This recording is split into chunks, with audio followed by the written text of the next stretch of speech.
Vous aimez l'histoire juive ? Retrouvez Liana Gurfinkel dans Un jour notre histoire sur Studio Kalita. C'est tous les matins pour découvrir ensemble les événements et les personnages qui ont fait notre histoire. Eliana Bokertov. Daniel, vous allez bien ? Moi, je vais très bien. J'espère que vous aussi. Après la journée très émouvante d'hier, elle est passée. Elle est passée, mais vous allez nous parler de quelque chose de pas beaucoup plus réjouissant ce matin, puisque nous allons parler d'un chanteur qui a marqué, on va dire... Pas d'un chanteur, Daniel. Hamelech. Oui, Hamelech. Le roi. D'un chanteur qui a véritablement marqué par son empreinte. D'ailleurs, c'est David qui est super content ce matin. Voilà l'histoire de la musique israélienne, puisqu'il s'agit du maître, effectivement, de Zohar Argov, dont c'est l'anniversaire. Donc hier, en fait, c'était son anniversaire. Il est né le 16 juillet 1955. Et donc aujourd'hui, j'ai souhaité quand même vous raconter son histoire. Voilà, on va parler de Zohar Argov. Alors, il faut savoir quand même que même les gens qui détestent la musique mizrahite, donc la musique orientale, reconnaissent... Mais il n'y en a pas beaucoup. Qui détestent, oui. Daniel, vous vivez dans votre bulle, reconnaissent sa grandeur, la qualité de sa musique, l'étrange beauté de sa voix nasillarde, qui est brisée, qui n'est pas toujours juste, mais qui est quand même extraordinaire. Il faut dire par exemple Aviv Geffen, qui est l'enfant terrible du rock israélien, qui lui déteste donc cette musique orientale, a dit quand même à la télé un jour dans un direct de The Voice Israël, il a quand même dit bon, Zohar c'est le roi. Alors ce roi, il est né en 1955 à l'est de Rishon LeZion. Son vrai nom c'est Zohar Orkabi. Sa famille c'est une famille de Yéménites. Il fait partie d'une famille, ils sont 4 frères et 5 sœurs, donc une grande famille.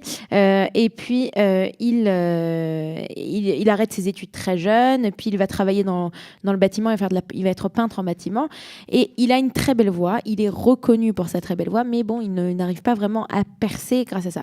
En 1977, il va sortir son premier disque avec 2 singles, et sa femme lui conseille de changer son nom de scène. Alors c'est pour ça que au lieu de chanter sous le nom de Zohar Orkabi, qui est son véritable nom, il va se présenter sous le nom de Zohar Argov. Est-ce que vous savez pourquoi, Daniel ? Non, j'attends que vous me le disiez. Eh bien, tout simplement parce qu'à la même époque, il y a un très très grand compositeur et musicien du pays, Sacha Argov. Donc il se dit, je vais prendre son nom de famille et comme ça, je vais avoir... Il y avait peut-être là déjà une volonté d'essayer de devenir ashkénaze, oui. Non, de s'implanter dans une musique qui était la musique traditionnelle, connue et célèbre israélienne. Exactement. Les compositeurs célèbres, comme vous avez parlé de Noémie Shemer il y a quelques jours, Sacha Argov, Nathan Alterman, tous les grands poètes et auteurs-compositeurs israéliens. Peut-être. Alors, il cherche à rentrer dedans, mais d'un autre côté, il a un style qui est complètement aucun rapport, comme on pourrait dire. Et puis, ce qui est son style, c'est un style de musique orientale, mizrahi. Voilà. Et donc, ça montre à quel point les mizrahim à cette époque ont un sentiment d'infériorité vis-à-vis des ashkénazes, puisqu'il faudrait en fait changer son nom pour pouvoir percer, ce qui est un petit peu... C'est la période des panthères noires. Des panthères noires, exactement. C'est très, très dommage. Un an plus tard, en 1978, il est reconnu coupable de viol. Il est condamné à ce moment-là à 3 ans de prison. Au final, il ne restera qu'une seule année en prison, mais c'est au cours de cette période aussi que lui et sa femme vont divorcer. Et quand il sort de prison, il va se consacrer beaucoup plus à la musique et il va travailler comme chauffeur d'un groupe de musique orientale qui s'appelle Tzlileoud, et donc il les accompagne et il réussit même à les convaincre de réaliser 2 chansons sur scène. Donc à chaque concert, il monte sur scène et puis il fait 2 petites représentations. Et en fait, le guitariste du groupe qui s'appelle Yehuda Keissar va remarquer Argov et c'est lui qui va lui proposer de produire son premier album Elinor en 1980. Alors il faut savoir quelque chose de très très intéressant pour comprendre le succès de cet album Elinor, donc qui sort en 1980.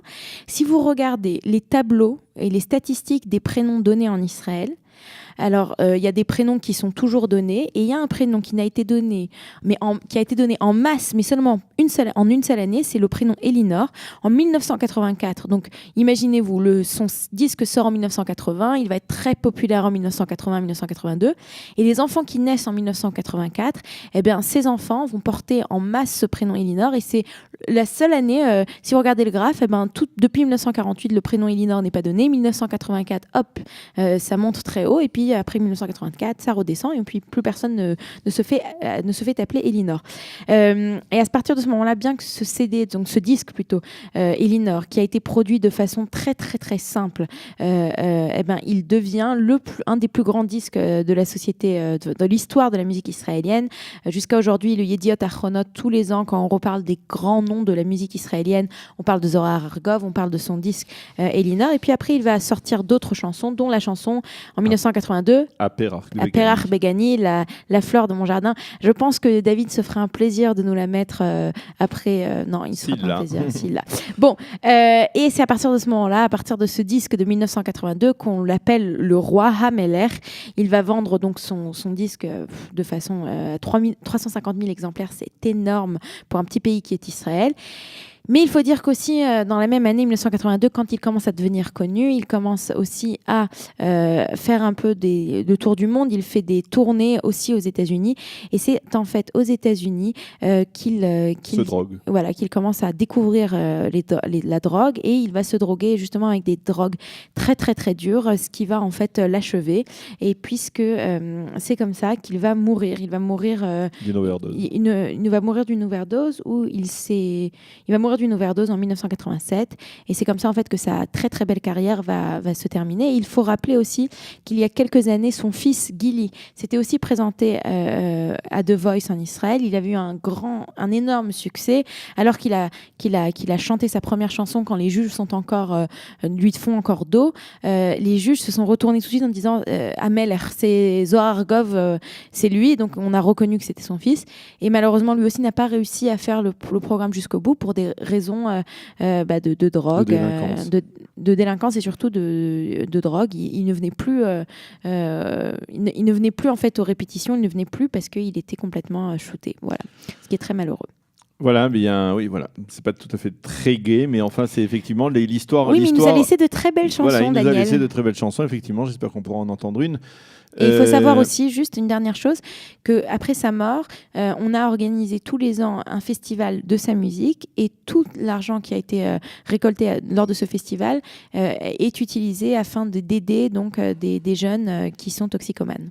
Voilà. Et puis, il faut souligner que depuis Zohar Argov, depuis le début des années 80, eh bien, on va dire que la musique orientale s'est développée en Israël, elle s'est légitimée en Israël, et elle est devenue une musique légitime, même si dans certains classements, par exemple de Galei Tzahal en Israël, la radio de l'armée israélienne, eh bien, il est toujours très difficile pour des chanteurs mizrahi de percer.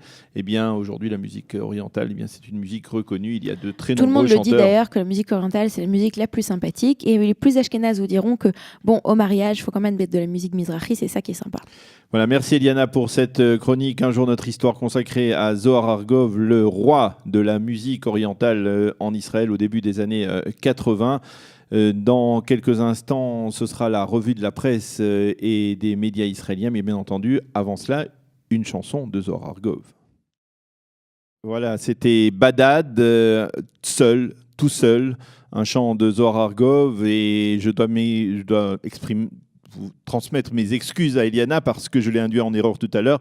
Zohar Argov et les fans, les supporters de Zohar Argov auront rectifié, n'est pas mort d'une overdose, mais il est mort en prison. Il s'est suicidé parce qu'il avait demandé une dose de drogue, et il s'est apparemment, selon l'enquête de la police, il s'est pendu donc parce qu'il n'avait pas obtenu cette dose de drogue, et c'est donc comme ça qu'il a terminé sa vie seul. Badad Zohar Argov, qui est décédé donc en 1987.